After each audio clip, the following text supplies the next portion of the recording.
Hello, my reading partners. Welcome to Purple Pebble. Today I'm going to read a classic illustrated story, Home Alone, based on the story written by John Hughes and directed by Chris Columbus, illustrated by Kim Smith. In this story, 8-year-old Kevin McCallister wished his family would disappear.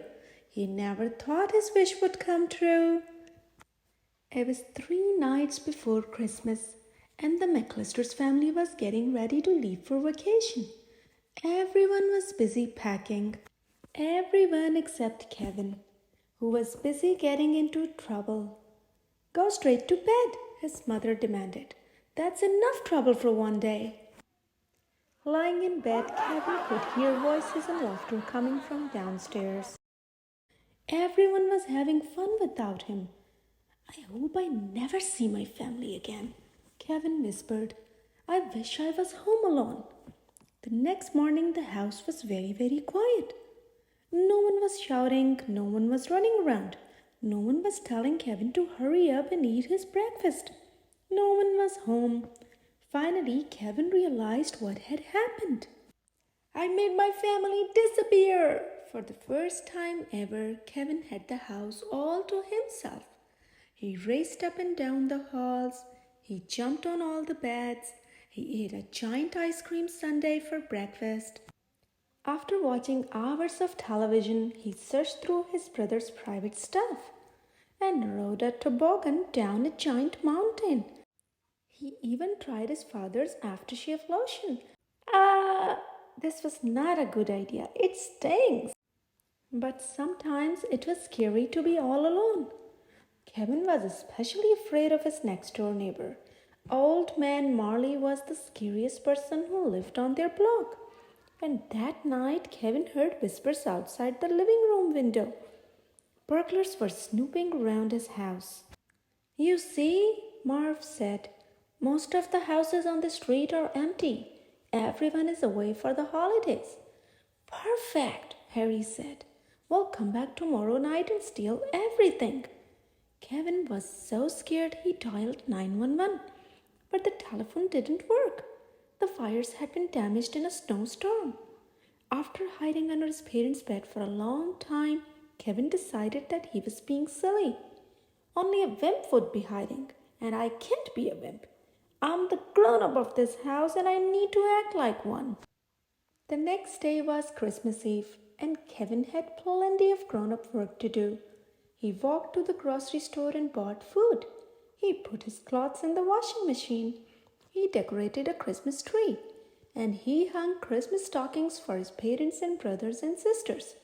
"I miss you guys," he whispered. "I wish you would come back." Kevin's family always went to church on Christmas Eve, so that's what Kevin did too. After the service ended, he saw his scary next-door neighbor, Old Man Marley, sitting nearby. "You don't have to be afraid," Mr. Marley said. "The kids in the neighborhood have lots of spooky stories about me, but they're not true." After they talked for a while, Kevin realized that Mr. Marley was in fact a very nice man. "Are you visiting anyone for Christmas?" Kevin asked. "No," Mr. Marley said. "I miss my family and I'd like to see them, but my son and I are fighting. I said some angry words that I didn't mean." Kevin knew exactly how Mr. Marley felt. Kevin remembered wishing his family would disappear, but he hadn't really meant it. "You should try talking to your son," Kevin said. "Maybe I will," Mr. Marley said. When Kevin left the church, it was already dark. The burglars would be coming soon. He ran all the way home. Kevin made a plan that was full of booby traps. He scattered toy cars and smeared tar on the basement steps. He made a big pile of feathers and hid sharp ornaments under the windowsills. He sprayed water on the front steps and tied paint cans to ropes. He stretched a tripwire through the hallway and built an escape route to his treehouse. At 9 o'clock, Marv and Harry returned to the McCallister's house, ready to steal everything inside.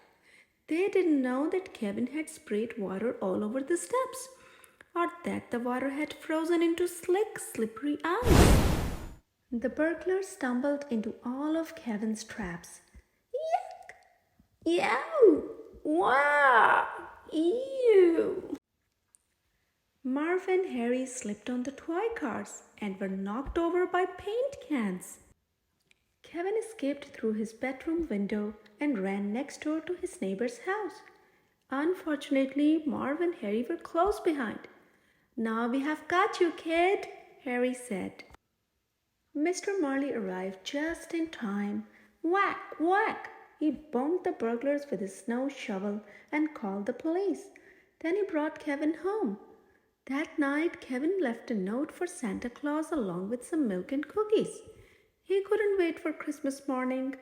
"Dear Santa, I don't need any presents. Just bring back my family. Love, Kevin McCallister."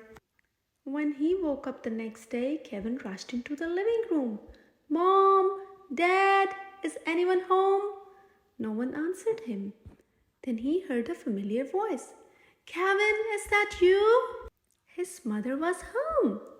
"I missed you so much," he said, giving her a giant hug. "I missed you too," she said. "Where are the others?" Kevin asked. The front door flew open, and there they were, his father, his brothers and sisters.